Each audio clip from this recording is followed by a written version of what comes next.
మరి ఇంకొక భక్తులు మనం విగ్రహ ఆరాధన చేయొచ్చా చేయరాదా అని కొందరు భక్తులు అడిగింటున్నారు. విగ్రహారాధన ఏంటిది అసలు? విగ్రహారాధన ఎందుకు పుట్టింది? మన మనస్సును నిగ్రహించుకోవటానికి ఈ విగ్రహారాధన పుట్టింది. విగ్రహము మామూలు విగ్రహాలు అవి కావు, మన ఋషుల విగ్రహాలు, పూర్వీకుల యొక్క తత్వవేత్తల విగ్రహాలు. ఆ రూపంని మనము ధ్యానం చేస్తే మన మనసు నిలటానికి అవకాశం ఉంది. పొద్దే లేవగానే ఆ రూపం మీద మనం నీళ్లు తేయడం, నవవిధ భక్తితోని పూజ చేయడం ద్వారా కూడా మన మనసు నిలవడానికి అవకాశం ఉంది, ఏకాగ్రత రావడానికి అవకాశం ఉంది.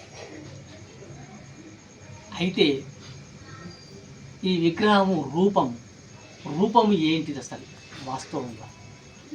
ఇప్పటిదాకానేమో నామస్మరణ అంటే నాలుక చెవులకు సంబంధించిన మాట చెప్తున్నాను.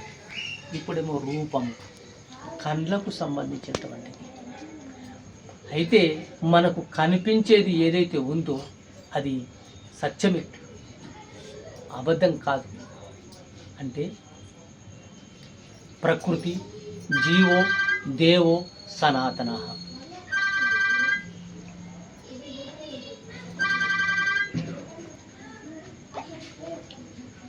మనం ఆరాధిస్తాము, ప్రకృతిని ఆరాధిస్తాము.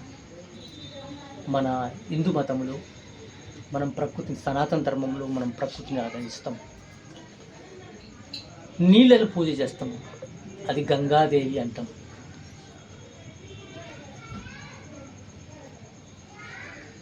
పృథ్వీని పూజ చేస్తాం, ఆ భూమాత అంటాం.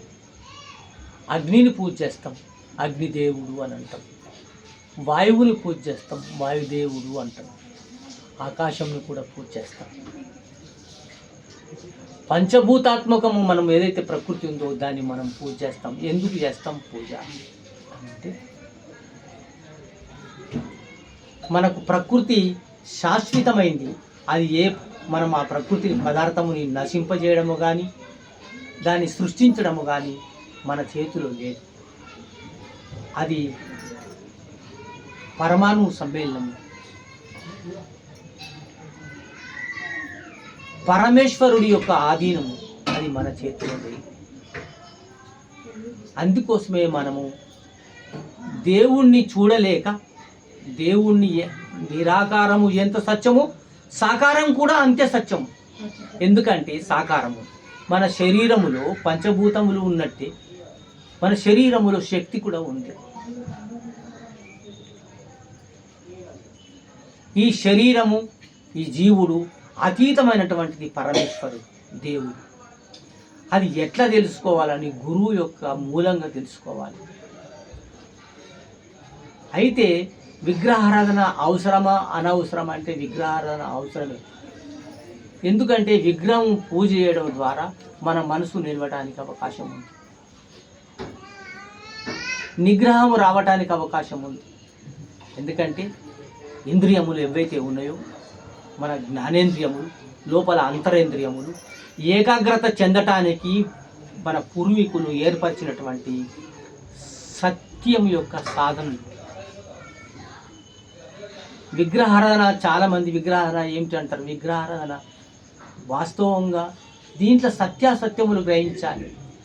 ఆ దేవుడి దగ్గరకు పోయి మనము, ఆ గుడి దగ్గరకు పోయినాము, ఆ విగ్రహం దగ్గరకు పోతే మనం దాన్ని ఏకాగ్రతతోని చూసి మనం ధ్యానం చేసినట్టయితే మన మనసు నిలుస్తుంది. అట్లా కాకుండా కామ కోరికలతోని పోయినట్టే మన మనసు చెలించుతుంది. అందుకోసమే మనసును చలించనీయకుండా ఉండటానికి ఏర్పరిచినటువంటి ఈ వ్యవస్థ ఏదైతే ఉందో నామము, రూపము, వీటిని మనం మరవకుండా ఉండాలి. విగ్రహారాధన అనేది చాలామందికి అది విగ్రహమే కదా అని అనుకుంటాడు. కానీ ఆ విగ్రహము నీకు నిగ్రహము తీసుకొస్తుంది. అందుకోసమే పూర్వీకులు విగ్రహారాధనకు చాలా విలువ ఇచ్చారు. అయితే నిరాకారమైన పరబ్రహ్మము దగ్గరికి పోవాలంటే ఎంతో సాధన చేయాలి, మనస్సును నిలపాలి.